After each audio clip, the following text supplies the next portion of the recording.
وہ وقت یاد کرنے کے لائق ہے جب عمران کی بیوی نے کہا کہ اے پروردگار، جو بچہ میرے پیٹ میں ہے میں اس کو تیری نظر کرتی ہوں، اسے دنیا کے کاموں سے آزاد رکھوں گی، تو اسے میری طرف سے قبول فرما، تو سننے والا ہے، جاننے والا ہے۔ پھر جب ان کے ہاں بچہ پیدا ہوا تو کہنے لگی کہ پروردگار، میرے تو لڑکی ہوئی ہے، جبکہ اللہ خوب جانتا تھا جو ان کے ہاں ولادت ہوئی تھی، اور نہ ہوتا لڑکا مانند اس لڑکی کے۔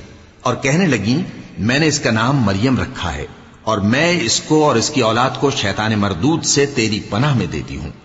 تو اس کے پروردگار نے اس کو پسندیدگی کے ساتھ قبول فرمایا اور اسے اچھی طرح پرورش کیا، اور زکریا کو اس کا کفیل بنایا۔